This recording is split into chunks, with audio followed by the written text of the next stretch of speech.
Ross O'Brien with the Economist Corporate Network in Hong Kong. We've just wrapped up From Chains to Webs, Supply Chain Management and Sourcing in South and Southeast Asia, where my panel has been discussing the shifts that have been taking place in Asia's manufacturing ecosystem. I'm joined by Peter Baldwin of Intercedent Asia and Hans Mack of Rhenus Logistics. Hans, you have not necessarily seen those webs unravel completely out of China, and if anything, you see China as being a center of logistics gravity for some time to come. Correct. It will continue in the way it has done for the last, let's say, 15 years. But of course, there will be changes depending on the commodity, changes due to government decision, positively or negatively. But I think that China will continue to be the strongest player by far in this region. Yeah.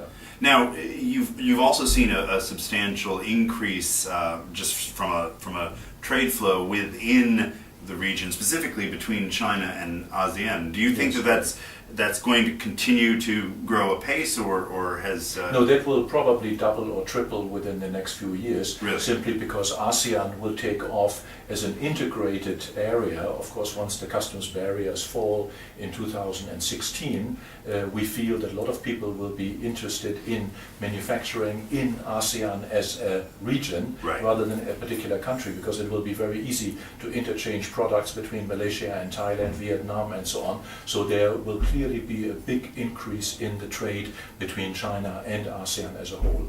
And of course we always have hope that India will somehow get their act together as well, but I think it's mostly depending really on government that's holding it back. But I think once those problems have been sorted out, then of course this is going to be a big market for Eastern Asian products, let's say. But the next port of call, if you will, is ASEAN. And Peter, I know that you do a lot of work kicking tires in the region. Where do you think regional manufacturers are most keen on de-risking themselves from China? Where are they going to as their next port of call? Well, it's partly risk, I think, but also partly they're looking at the cost differentials, particularly the labour cost burden. I'm talking about the total labour cost burden, including social security and so on, which can be high in some markets like China.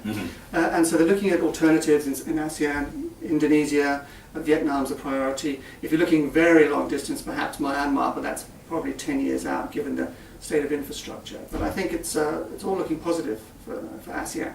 And do you see, as Hans does, this ASEAN economic community and future integration with the region in 2015-16, is that going to make a significant material difference in where manufacturers put their production and how easy it will be to connect with China? I think it'll be a big plus. I mean, obviously market access isn't the primary reason you choose a country for global sourcing, but it is interesting. And I think ASEAN's already gone some way to reducing its tariffs. And I think that final step will be a big plus too. Great.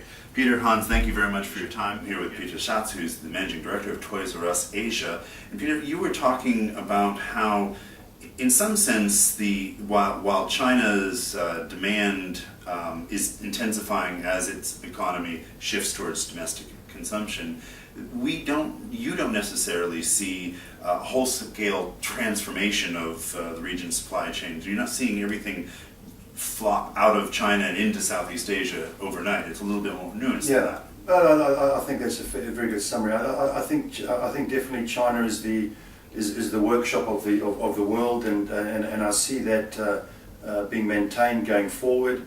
Although I do think that people trying to rebalance their risk from a manufacturing perspective. So if they really are trying to, develop a new manufacturing plant, then maybe they'll take that somewhere else. Right. Maybe they'll move with their Chinese partner somewhere else, which I think is an increasing trend. I also think that I think those of us who are doing business in China, both on the manufacturing and the retail side, see a very big drive by the Chinese government to increase domestic consumption that comes from higher wages, or disposable income, so that consumption as a percentage of GDP is definitely going to be a key goal for them. So wages will increase, but again, how big a proportion is wages of the final product? In many industries, it's very, very small. I was reading somewhere that in the final Apple iPhone, I think the cost of wages is 8% of the total, final product. Sorry, 8% of Chinese That's right. Wages. So, yeah, I think each individual industry is going to have a look at their own situation, and China's also moving further up the value chain in terms of production. So they're happy to lose some of the lower end business maybe elsewhere, which Right. is more labor intensive. Which again is sort of why you were saying that many Chinese manufacturers themselves are with their foreign partners Yes. looking for other destinations. Yeah, I think that's true. I think increasingly the Chinese government is also focusing on sustainability and the environment, and Right.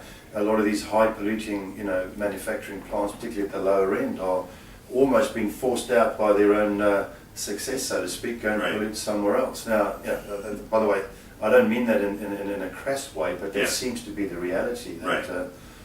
and so that may, in some sense, be driving some of the changes too, Right. rather than pure economics.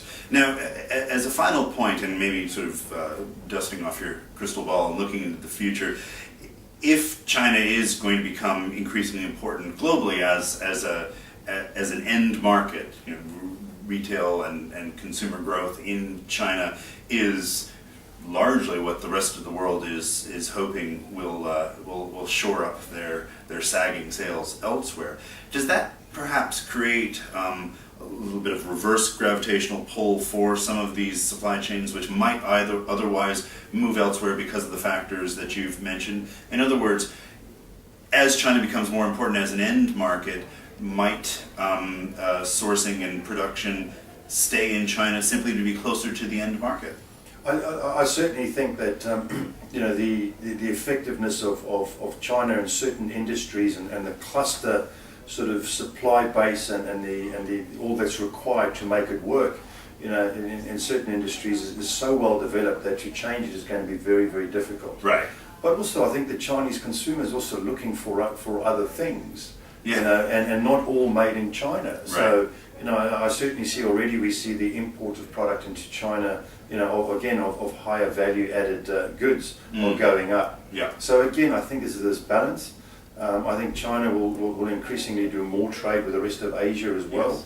I think that includes imports of minerals, etc. Also, as I say, moving some of their own manufacturing plants somewhere else. So Yes. I think this interrelationship with Asia will grow substantially. I also think that they will continue to be the number one supplier, though, particularly into the US and to Right. Europe. So that bit's not going to change. No, I 10 don't years think ago. so. Okay, great. Peter, thank you very much. Again, I'm Ross O'Brien of the Economist Corporate Network in Hong Kong. Thanks for watching.